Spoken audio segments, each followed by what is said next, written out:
it always so glary in my shed? This is ridiculous. Yeah.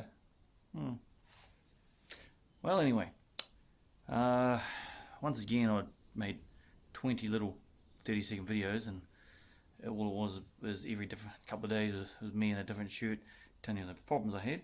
So I'll just do a quick, bigger recap. What I've done in the last few weeks, gearbox is out and back in with the clutch line made up. I can hardly put into words what a mongrel of a job getting this gearbox in and out was when it's that high off the ground.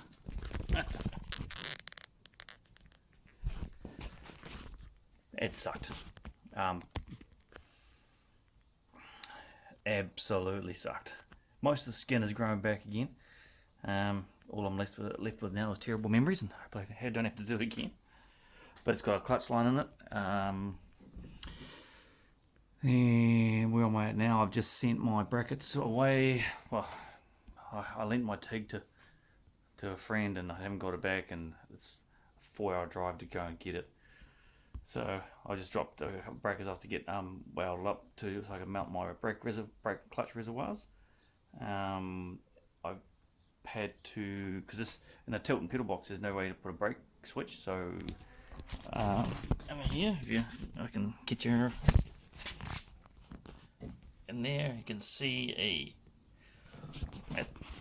that's an inline pressure switch, so that's all in there now. Technically now, once I get the reservoirs back and mounted and lines made, I can bleed the brakes and clutch.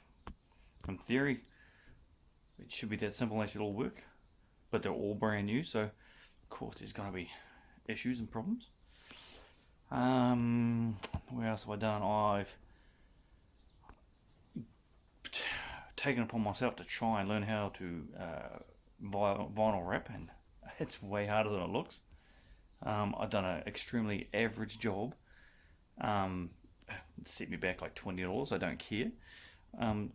At the moment it looks good. I just wanted to see what my plan was going to look like with everything in there, and even what my shit job have done, it looks pretty good. I'll show you that in a minute. My biggest issue is I've got a wood grain steering wheel on the moment. I'm like, oh yeah, I don't know if that's going to suit the build, so I might go back to Momo. We'll see. Got one sitting up there. Maybe you can see that. Yeah, got a nice black Momo sitting up there doing nothing. So, hey. And what else have we got done here?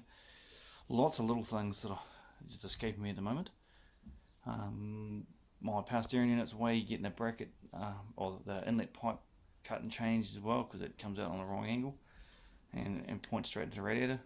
It's not a hard job, but I'd rather pay someone to do that a better job than me with my ugly welding. The next thing I got done is, because this gearbox is a TR3650 Tremec, has no speedo output on it whatsoever. I rang the guys and they said, "Oh, just put it on your ABS ring." I was like, great story. Doesn't have one of those. So I had to spend a little bit of substantial money getting a reluctor wheel made up, which fits onto my dry shaft. It's spigoted in and out, so if I turn that around, yeah, sorry about that. So countersink spigot that there fits onto the dry shaft, the massive dry shaft, and the spigot obviously locates into the drive shaft, or into the diff, which is a jag. Now, and I've got a pickup here. Fantastic. Thought it was as simple as that, until I opened the packet and found a bag of magnets in there which won't fit with this wheel, and my sensor that I ordered it isn't a Ferris wheel pickup. So now I have to drill tiny little holes into each one of these wheels and epoxy resin the 3mm dome magnets that I bought in there. It's bought so I can countersink to the flush, so now the reluctor wheel will have magnetic pickups on it. Fun. And yeah, that's about where I'm up to. I'll take you around to the dash. Got all Dash in there.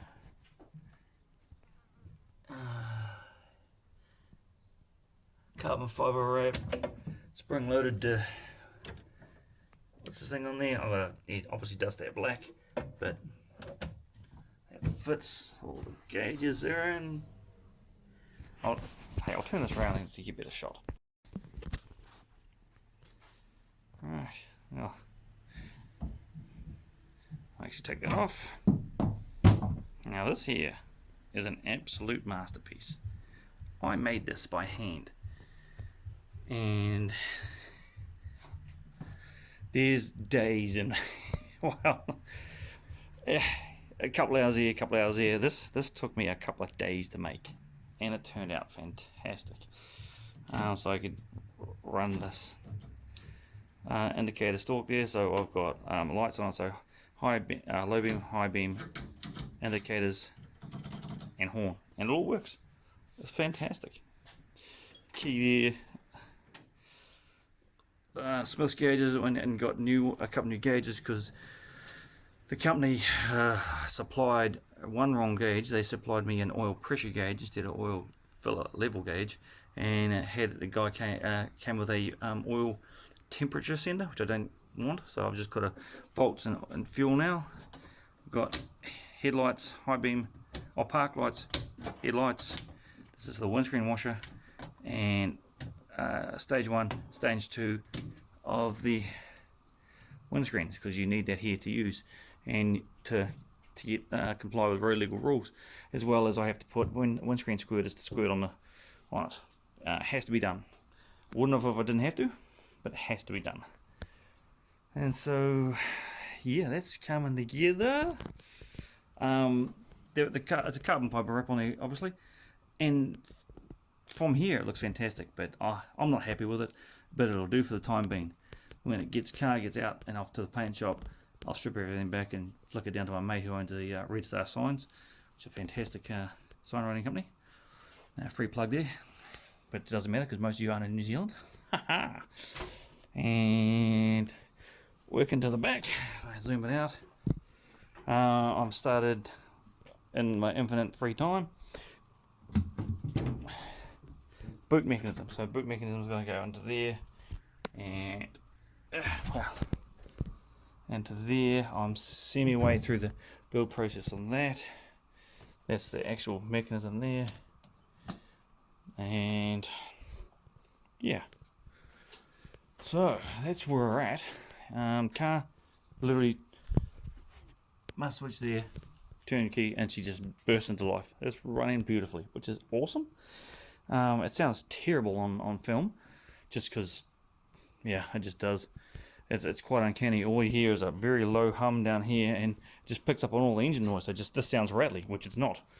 The other what I've done is now the doors are located. The doors are off, getting fabricated. The side impact bars are getting bonded onto the inner skin, and when they're done, they get mounted to the outer skins, which are there. And yeah, once I get my power steering thing modified, I can put power steering fluid in it, hook the lines up, route them exactly how I want them, and they'll have power steering. It's already wired up onto the key, and yeah, it's coming together. It is coming together. The biggest headache now is I'm trying to source. Yeah, can you see? You can see that there. What's been done there?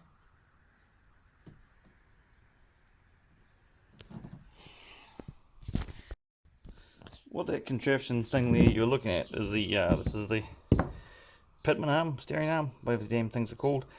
And what it is they've drilled this out where the ball joint goes, tapped and threaded it, and from underneath screwed the ball joint into it. Now it's a great idea, because what they're doing is trying to set the bump steer alignment up to it with your height. Fantastic. Didn't realise this wasn't done when I bought the car. Wouldn't have made a difference. But so I've got these new ones, and what I've got to try and get now is a tie rod end. Well, not tie rod end. I'll put a photo of it up about now.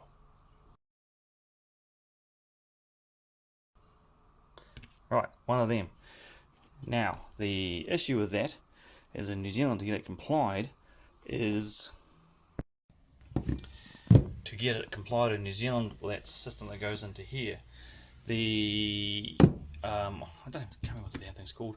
That part I just showed you has to come with a documentation from the manufacturer, not the supplier, the manufacturer of what material it's made out of. They've already confirmed with me that it is 4140 or 4130 chromoly, which is 100% legal in New Zealand, but they won't put it on paper. I don't know why. It's an American company. Just trying to, they want just getting emails back. I've emailed them. I'm trying to wait to get an email back. Without the email, I cannot get the car road legal.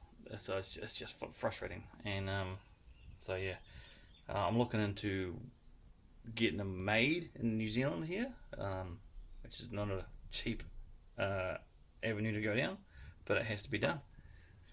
And yeah, so that's where I'm at. And yeah, and when those are done and the brakes and stuff are lit up, technically the car can be driven.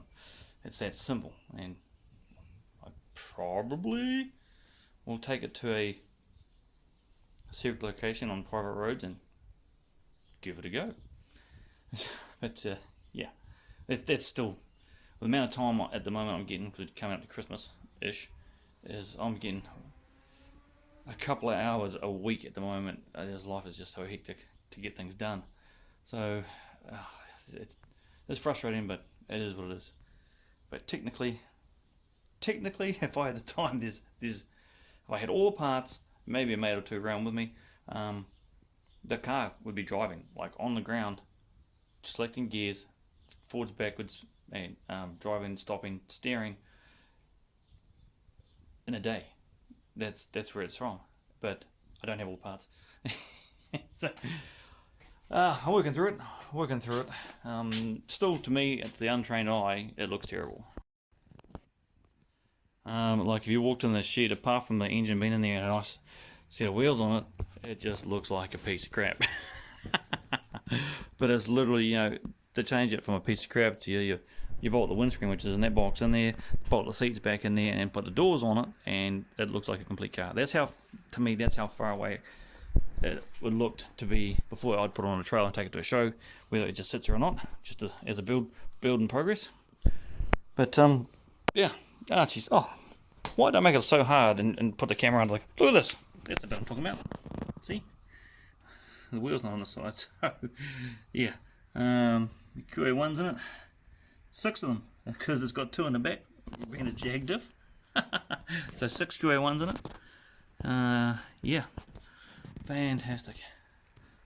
But that's so far today's progress. Still looks exactly the same, but so much has been done. Yeah. Alright, so yeah, so thanks for the 4 people that watch my videos for watching. And yeah, still enjoying it. Just getting frustrated with the amount of time I'm not getting to spend on it. I genuinely thought it would be running and driving by now. At the beginning of the year when I got it, I totally thought it would be certified and warranty registered this year. But hey, obviously life gets in the way. It's literally spent 3 months away from my shed, so that's taken 3 months off my build time. It's been in other places getting work done, and yeah, and then having to just life in general. And I'm trying to go and do some hunting because the bush is a bit therapeutic and work has been dicks, so a little bit of me time would go astray. So yeah, so once again, thanks to the 4 people that watch my videos for watching this, and we'll see you next time.